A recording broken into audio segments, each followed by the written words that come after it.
श्री स्वामी समर्थ मित्रांनो, आपल्या स्वामी सेवा या चॅनलवरती तुमचे मनापासून स्वागत आहे.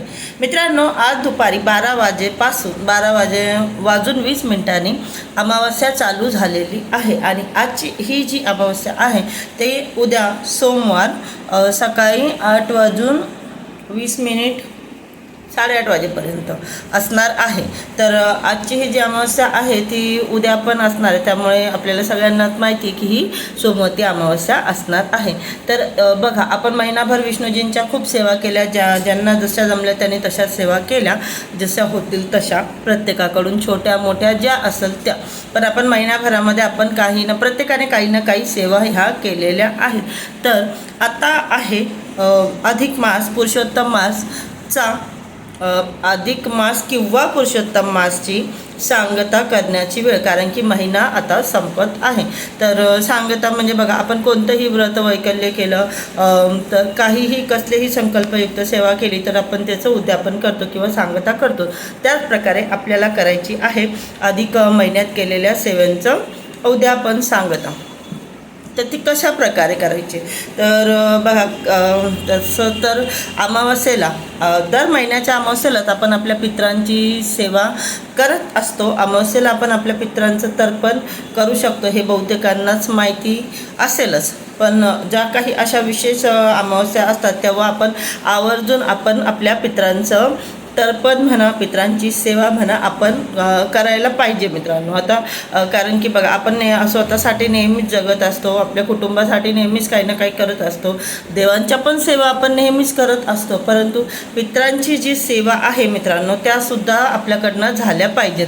आपण माना किंवा नका मानू, पण जोपर्यंत आपले जे पित्र आहेत, आपले जे पितृदेव आहेत, ते जोपर्यंत आपल्याला आशीर्वाद देत नाही तोपर्यंत आपण कितीही व्रत वैकल्य करा, कितीही कोणत्याही मोठ्या देवांची सेवा करा, तोपर्यंत आपल्याला त्यांचा आशीर्वाद मिळत नाही, तोपर्यंत आपल्या आयुष्यातले अडचण म्हणा काय पण आपण सुखी होत नसतो. तर कारण की बघा, आपले जे पित्र होते त्यांच्याचमुळे आपण आज इथे असतो. या कारणाने सुद्धा कुठे ना कुठे आपल्याला अधूनमधून त्यांची सेवा करायला पाहिजे मित्रांनो. तर असंच जेव्हा अशा काही विशेष दिवस येतात तेव्हा आपण आवर्जून करायच्या असतात पितरांची सेवा. तर पितरांच्या सेवामध्ये आपण त्यांना जेवण घालतो, जसं आपण बघा ना, सर्व पितृ अमावस्या येते तेव्हा जेवण घालतो, अक्षय तृतीयाला जेवण घालतो. त्याच प्रकारे आपण सोमवती अमावस्या म्हणा किंवा आजची जी शनिवार आज जी 12 वाजेच्या नंतर जो चालू झालेला आहे टाईम, तर तो टाईम आपल्याला उद्या सकाळपर्यंत असणार आहे. तर जर का आपण उद्या नाही करू शकत, आपण आज करू शकतो, आणि जर आपल्याला आज नाही जमलं तर आपण उद्या 8:30 वाजेपर्यंत करू शकतो. तर यामध्ये आपण बघा, पितरांना जेवू घालू शकतो आपल्या परीने, जसं आपल्याला जमेल तसं. सगळ्यांना माहिती आहे की जास्त करून आपण पितरांना खीरपुरीचा नैवेद्य दाखवतो. थोडक्यात काही ठिकाणी घास अंगारीसुद्धा बोलले जाते. पुन्हा आणखी आंब्याचं सीझन चालू आहे, आपण आमरसपुरीसुद्धा आपल्याला जसं जमेल तसं सात्विक भोजन आपण पितरांना घालू शकतो, त्यांना घास अंगारी टाकू शकतो. या व्यतिरिक्त हे जरी आपल्याला नाही जमलं तर आपण आणखीन एक गोष्ट करू शकतो. उद्या सोमवार आहे, भगवान शंकर यांचा वार आहे. भगवान शंकर हे भूत आणि देव सगळ्यांचेच देवांचे देव आहेत. त्यामुळे जर का आपल्याला आपल्या पितरांची इतर काही सेवा करता नाही आली तर आपण आणखीन एक सेवा करू शकतो.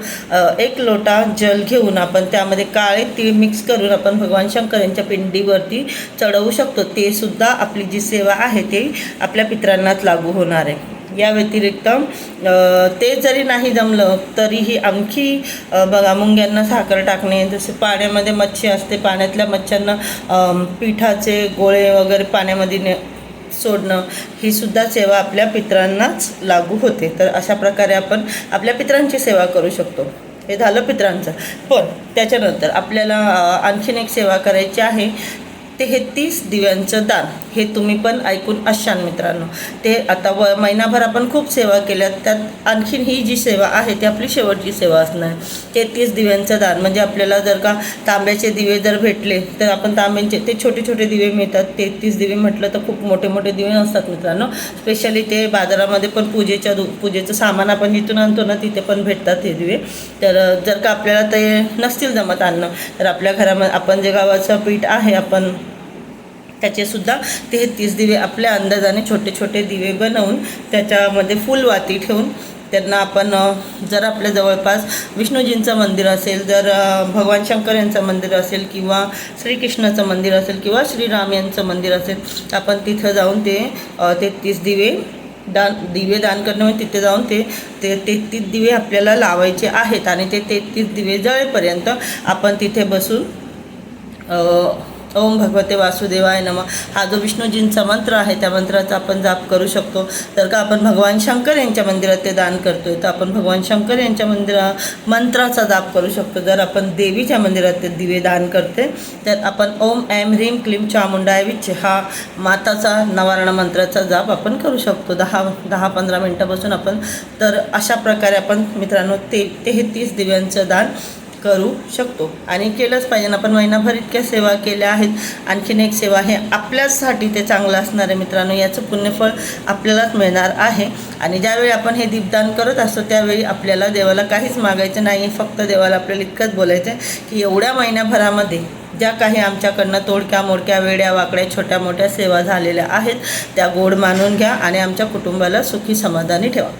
या व्यतिरिक्त आपल्याला काहीच नको आहे मित्रांनो आयुष्यामध्ये. प्रत्येकाला तुम्हाला आम्हाला आपण सगळे यासाठीच झटत असतो की आमच्या कुटुंबाला सुख हवं आहे. तर भगवान विष्णू श्री हरी विष्णू हे जगाचे पालनहार आहेत आणि जगाचे पालनहार आहेत म्हणजे ते आपलेही पालनहार आहेत. आपण त्यांना सांगा किंवा नका सांगू, मागा किंवा नका मागू, ते आपल्यालासुद्धा सांभाळणारच आहेत.